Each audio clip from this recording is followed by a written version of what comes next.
तो आप सबको पता ही होगा कि डार्ट ऑपरेटर्स कितने प्रकार के होते हैं और ये ऑपरेटर क्या होते हैं कि दो ऑपरेंड के बीच में काम करते हैं। Think of operator as a symbol keyword that tells Dart to perform an operations, जैसे int a equal to 10, int b equal to 3 and हम लोग प्रिंट करते हैं ए प्लस बी। तो यहाँ पे ए एंड बी क्या हुआ, आपका ऑपरेंड है और प्लस आपका ऑपरेटर है। ऑपरेटर वही होता है जो दो ऑपरेंड के बीच में ऑपरेशंस करता है, ऑपरेटर के थ्रू उसे ऑपरेटर करते हैं। ठीक है, अब चलते हैं सबसे पहला ऑपरेटर, अर्थमेटिक ऑपरेटर। तो यहाँ पे हम लोग देख लेते हैं अर्थमेटिक ऑपरेटर।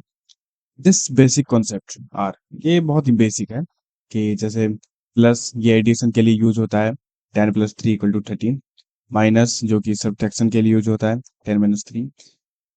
एंड मल्टीप्लीकेशन, इसी तरह डिवीजन एंड इंटीजर डिवीजन। ये क्या होता है कि जब हम लोग डिवीजन करते हैं तो ये हमको डबल में वैल्यू देता है। किसमें देता है? डबल में। राइटिंग खराब है थोड़ा, यहाँ देख रहे हैं ना, 3.333, ये वैल्यू आपको डबल में मिलता है। अगर हम इस टिल्ड ऑपरेटर का यूज कर लेते हैं तो इसे हम लोग इंटीजर डिवीजन या ट्रंकेटिंग ऑपरेटर बोलते हैं।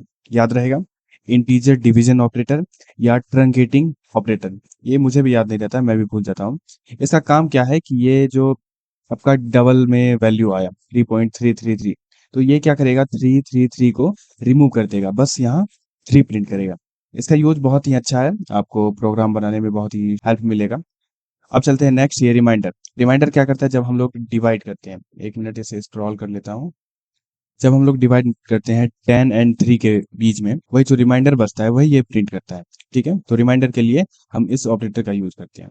अब हम लोग चलते हैं आगे की तरफ। इसका यूज मैंने बता दिया है पहले ही कि ये डिवीजन और truncating operator, this is one of the first thing you should understand deeply. इसे आपको डीपली समझना पड़ेगा कि जब हम लोग प्रिंट करते हैं 10 डिवाइडेड बाय 3, तो ये डबल में वैल्यू देता है। जब हम लोग इस ऑपरेटर का यूज करके डिवाइड करते हैं तब हमें जितने भी डेसिमल वैल्यू आते हैं उसे रिमूव कर देता है, इसे बस इंटीजर बना देता है।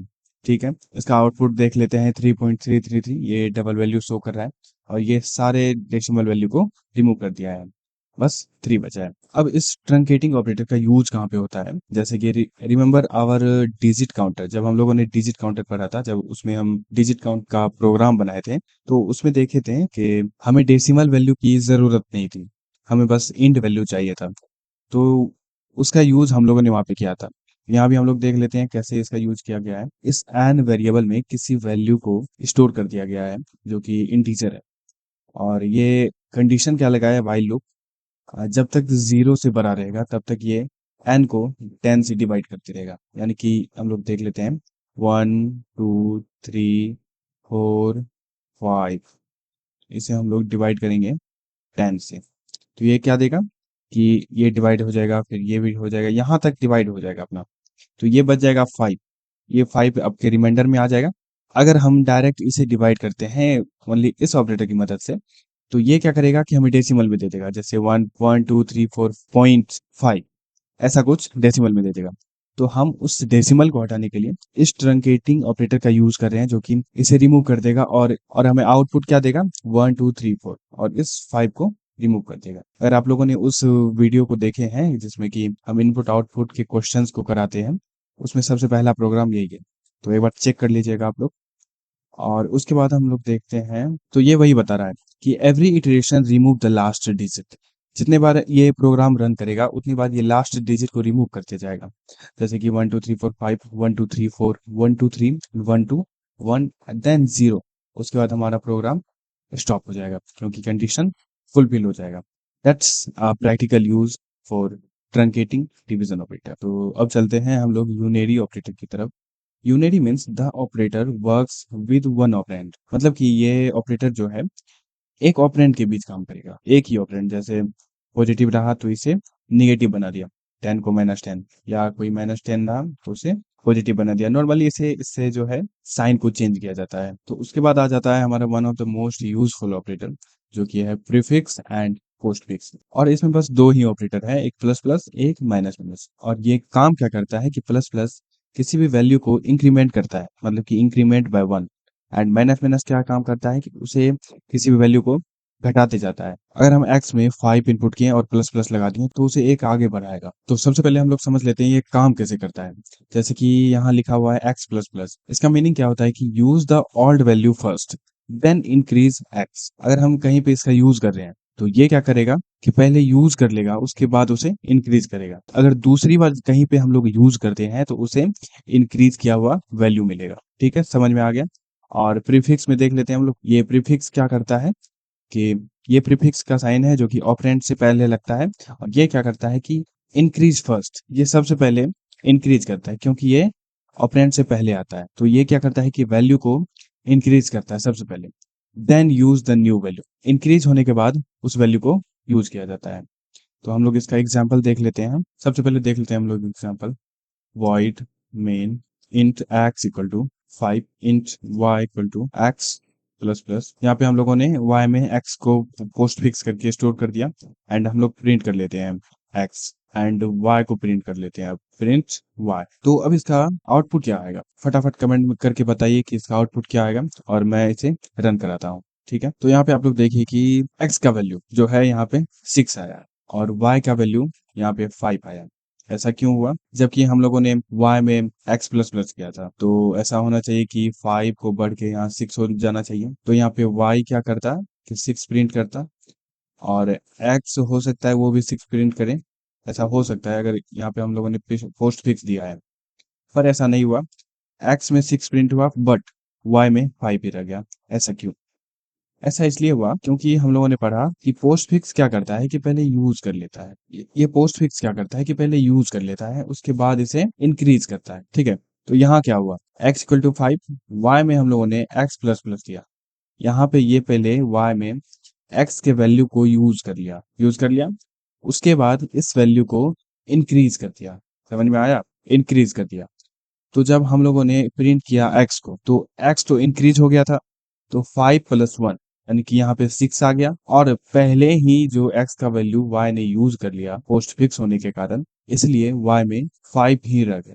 समझ में आया, वही हमारा यहाँ आउटपुट में आया। छोटा सा क्वेश्चन था बट दिमाग घुमाने वाला था, अगर आप लोगों ने नहीं पढ़ा था तब। अब हम लोग चलते हैं नेक्स्ट टॉपिक की ओर। तो यहाँ पे हम लोगों का फोर्थ टॉपिक है असाइनमेंट ऑपरेटर। असाइनमेंट ऑपरेटर ये बहुत ही बेसिक है। ये क्या करता है कि किसी भी वेरिएबल में वैल्यू को असाइन करता है, वो असाइनमेंट ऑपरेटर हो जाता है, जैसे कि इक्वल, बात खत्म, इतना सिंपल था। But dart has compound assignment operator. इसका मतलब क्या होगा, कंपाउंड असाइनमेंट ऑपरेटर। कंपाउंड का मतलब आई थिंक एक से अधिक, जो एक से अधिक ऑपरेटर मिलके बनता है उसे कंपाउंड बोल सकते हैं, जो कि डार्ट के पास है, कंपाउंड असाइनमेंट ऑपरेटर। तो देख लेते हैं कैसा कंपाउंड असाइनमेंट है। सबसे पहले यहाँ पे कुछ ऑपरेटर है जो कंपाउंड है।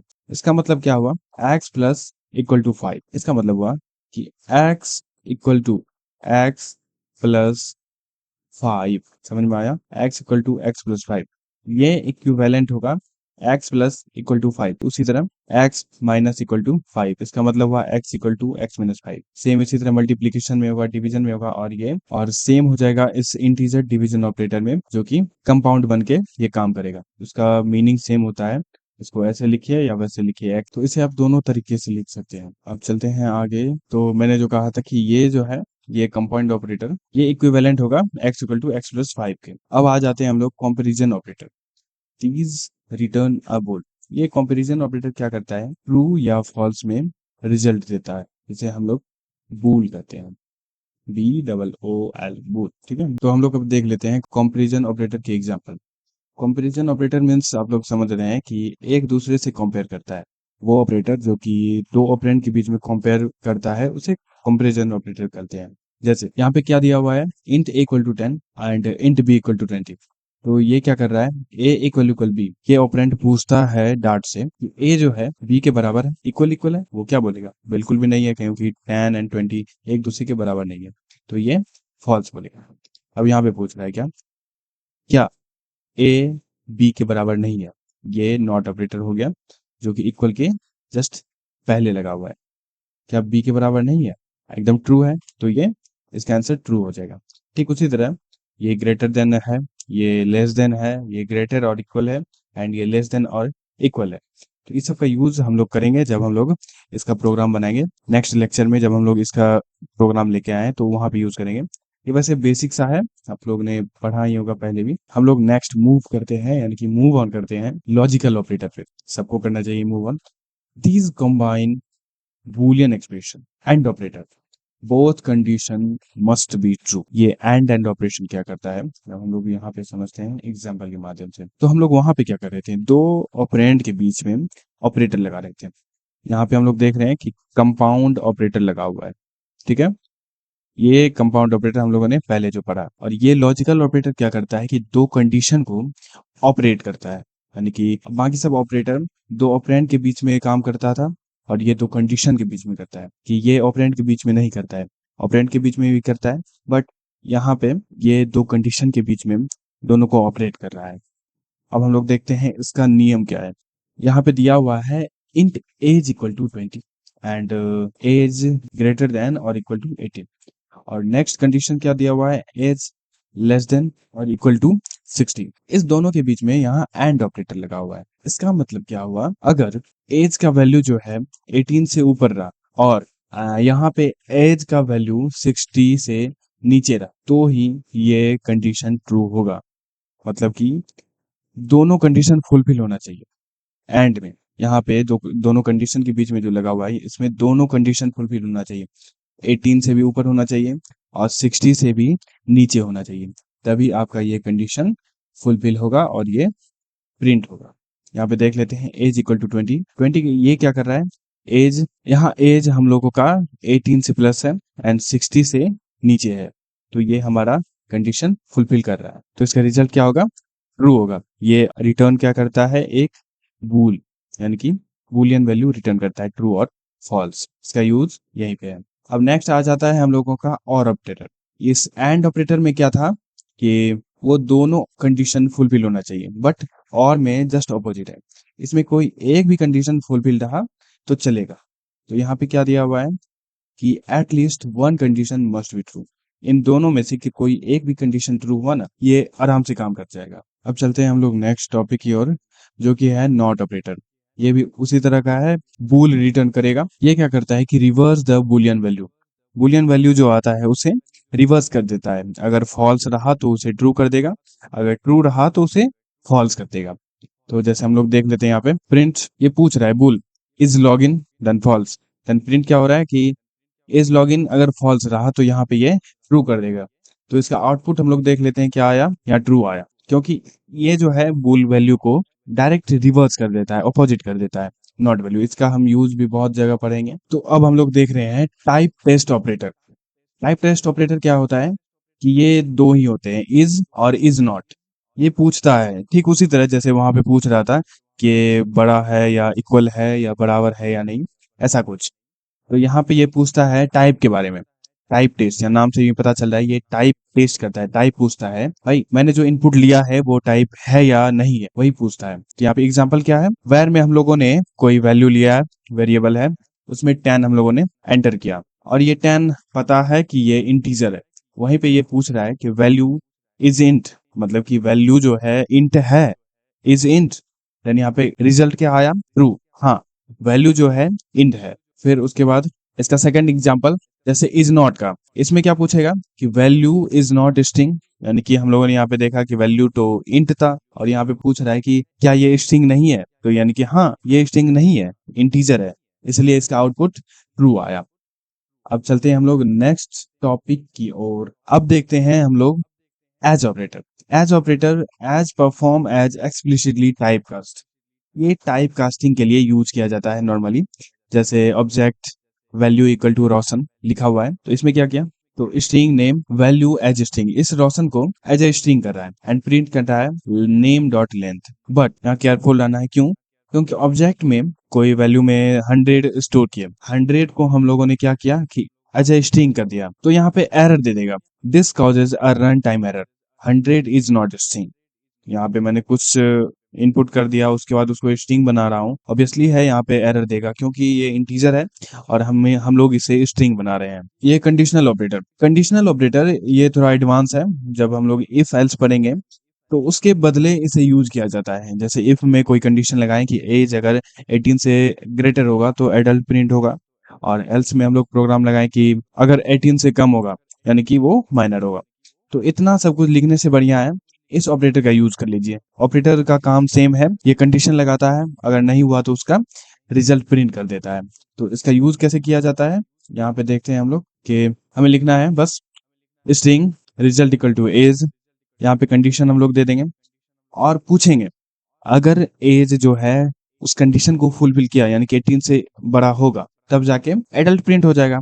अदरवाइज अगर ये छोटा हुआ 18 से तो यहाँ माइनर प्रिंट हो जाएगा। इसका सिंटैक्स क्या है, कंडीशन लगाएं, वैल्यू यहाँ पे वही वैल्यू देना है जो ट्रू होगा और यहाँ पे वही वैल्यू आएगा जो फॉल्स होगा। बस अगर कंडीशन आपका ट्रू हुआ तो ये वैल्यू जाएगा, अगर फॉल्स हुआ तो ये वैल्यू जाएगा।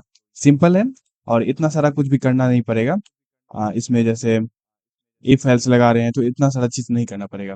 यहाँ पे जैसे एग्जांपल है कि int age equal to 20, then print करेंगे एज ग्रेटर देन 18, यानी यहाँ पे कंडीशन लग गया है, अगर ये ट्रू होगा 18 से बड़ा होगा तो ये एडल्ट प्रिंट हो जाएगा, अदरवाइज ये माइनर प्रिंट हो जाएगा। बट यहाँ पे एज जो है 18 से बड़ा है तो यहाँ पे हमारा एडल्ट प्रिंट होगा ना कि माइनर।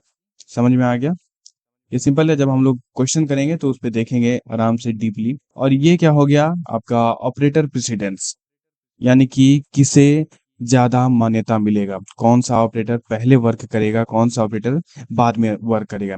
जैसे है ना बॉड मास, ये सेम बोर्ड मास के रूल को फॉलो करता है डार्ट। यहाँ पे दिया हो गया है कि int result equal to 10 plus 5 into 2। तो यहाँ पे सबसे पहले प्रेसिडेंस देगा कि 5 इंटू 2 को 10 हो जाएगा and 10 plus 10 is equal to 20। ये हम लोगों ने बचपन में भी पढ़ा था, वही सेम चीज यहाँ पे है। तो यहाँ पे पूछ रहा है कि 10 प्लस 5 पहले ऐड होगा या 5 इंटू 2 मल्टीप्लाई होगा या 30 होगा या 20 होगा। तो यही पे जो है ये प्रेसिडेंस वाला काम करता है, ऑपरेटर प्रेसिडेंस। तो यहाँ पे हम लोगों का 20 हो जाएगा क्योंकि ये पहले मल्टीप्लीकेशन वर्क करेगा उसके बाद जो है एडिशन का प्रोग्राम वर्क करेगा। Because multiplication has higher precedence when you are unsure use parenthesis. तो यहाँ पे हम लोग देखते हैं कि बिट वाइज ऑपरेटर। तो यहाँ पे हम लोग देखते हैं bitwise operator. Now we are getting into lower level programming. Dart has these operator which is use in bit, जो कि बीट के साथ ये खेल खेलता है, बीट में बदलाव करता है, चेंजेस करता है। इसका एग्जांपल हम लोग देख लेते हैं कहाँ कहाँ क्या क्या चेंजेस करता है भाई। तो सबसे पहले a इक्वल टू 5 जिसका कि बीट में वैल्यू होगा 0101। तो ये ऐसे होता है कि यहाँ पे आ जाएगा 1, यहाँ पे 2, यहाँ पे इतना छोटा छोटा नहीं लिखना है, जैसे यहाँ पे है 0101। तो यहाँ पे आ जाएगा 1 2 4 और 8। और 3 के केस में क्या होगा कि 0011। यहाँ पे भी सेम है, ये बीट वाइज में क्या आ जाएगा 1 2 4 8। तो ये क्या हुआ, यहाँ ये दोनों जो है बीट हो गया। तो यहाँ पे देखते हैं 3 का क्या है, 1 1 और 2 ये मिलके 3 बनेगा, ठीक है। और यहाँ पे 5 का कैसे बना, 4 और 1 यहाँ पे मिलके 5 बना। अब इसके साथ ऑपरेशन क्या क्या हुआ, ए एंड बी, यानी कि ये बीट में खेलना है ना कि 3 एंड 5 में। बीट में क्या खेलेंगे, जैसे 0101 हुआ, यहाँ 001।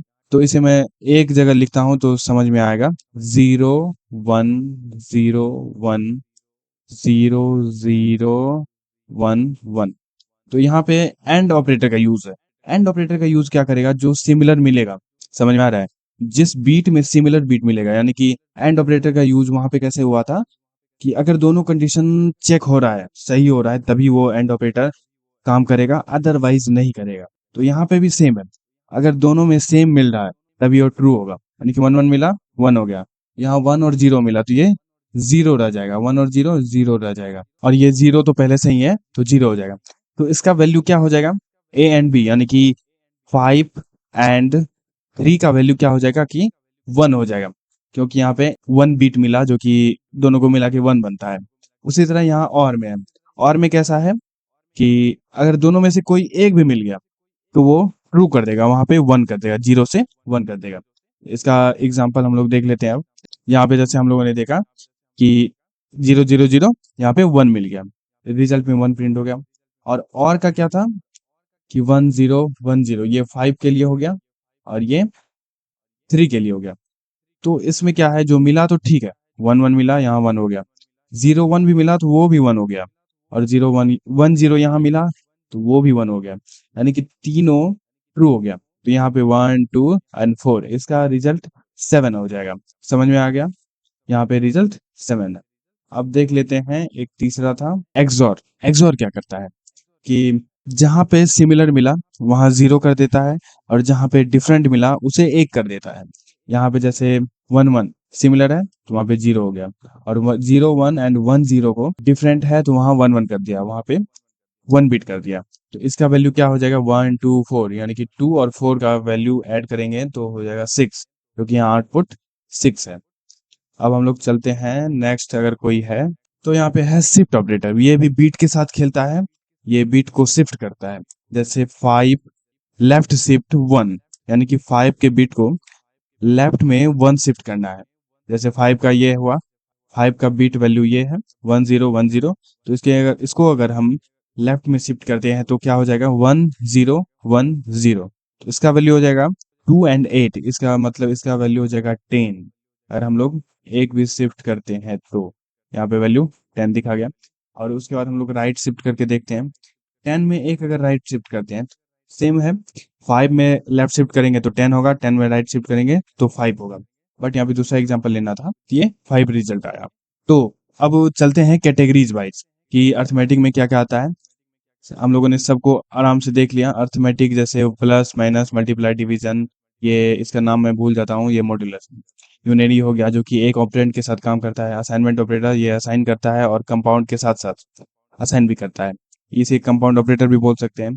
एंड कंपैरिजन जो कि कंपेयर करता है दो वैल्यूज के बीच में। और यहाँ पे ये लॉजिकल क्या करता है कि दो कंडीशन के बीच में लॉजिक लगाता है, अगर दोनों ट्रू हुआ तो होगा, अगर और के केस में क्या है कि अगर कोई एक भी ट्रू हो गया तो वो ट्रू हो जाएगा। नल अवेयर जिसे हम लोगों ने नल सेफ्टी के क्लास में पढ़े थे। और यहाँ पे चल देते हैं कंडीशनल। कंडीशनल यानी कि इफ एल्स को हटाने वाला। अगर वो वैल्यू ट्रू रहा तो पूछेगा क्वेश्चन मार्क, अगर ट्रू रहा तो क्वेश्चन मार्क के जस्ट बाद उसका वैल्यू देना है, अगर फॉल्स रहा तो इस कॉलन के बाद उसका वैल्यू रखना है।